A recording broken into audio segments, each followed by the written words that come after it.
श्री स्वामी समर्थ.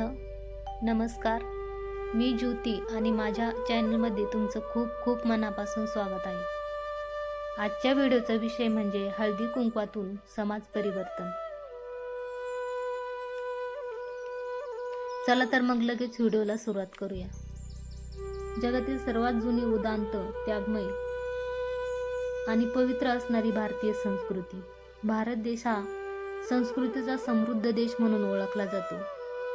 इतरांशी वागण्या बोलण्याच्या पद्धती, विचार, रीती, अनुसरण, कला, हस्तकला, धर्म, खाद्य, सण, सवयी, जत्रा, संगीत, नृत्य आदीमध्ये जरी विविधता आढळली असली तरी देखील विविधतेत एकता असणारा आपला देश. अनेक जाती, धर्माची, पंथांची, वंशाची लोक येथे गुण्यागोविंदाने एकत्र नांदताना दिसतात.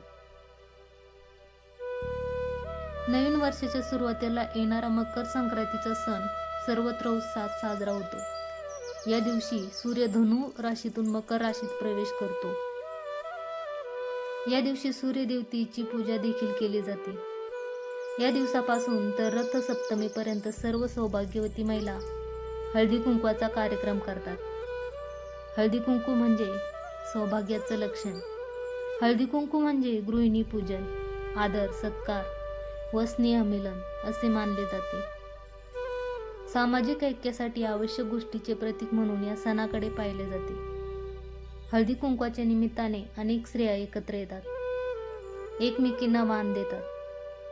त्यात विशेष करून पर्यावरणपूरक वाण देण्याकडे आपला कल असायला हवा. ज्या प्रदेशामध्ये जे काही उपलब्ध आहे ते देणं आवश्यक आहे. विशेषतः कोकण, महाबळेश्वर, आंबेघाट, नाशिक, भीमाशंकर या प्रदेशात कुंकवाची झाडे आहेत. कुंकवाची झाडे किंवा जी काही विशेष झाडे आढळतात ती वाण म्हणून देण्यास हरकत नाही. सण आणि परंपरा हे समाजाचे आधारस्तंभ असतात. ते मोडून टाकण्यापेक्षा त्यांची डागडुजी करायला हवी. भारतीय सण व निसर्ग यांचा अत्यंत जवळचा संबंध आहे. प्रत्येक महिलेला पडणारा प्रश्न म्हणजे हळदी कुंकू करत असताना वाण काय द्यावे.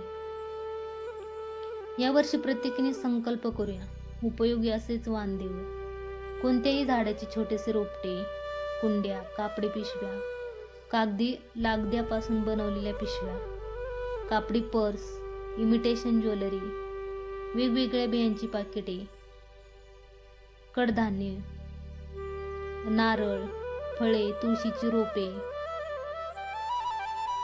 पाककृतीची पुस्तके, ग्रंथ, स्त्रियांच्या समस्येवर उपाय सुचवणारी पुस्तके, धार्मिक पुस्तके, डायरी, कागदी व सुती पिशव्या, अनाथ व आदिवासी मुलांनी बनवलेल्या वस्तू, सॅनिटरी नॅपकिन, सॅनिटायझर, मास्क, रुमाल, मातीची भांडी, makeup box, card sheet, handwash, अगदी अनेक वस्तू आपण देऊ शकतो. या दिवशी एकत्र येऊन महिलांसाठी वेगवेगळ्या प्रकारचे खेळांचे आयोजन करता येईल.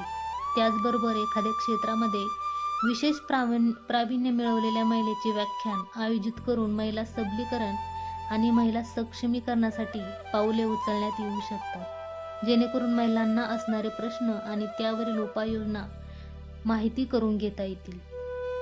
अजून एक महत्त्वाचा विचार म्हणजे जुन्या रीतिरिवाजाला फाटा देत सामाजिक बदलांच्या दिशेने एक पाऊल टाकणं अत्यंत गरजेचं आहे.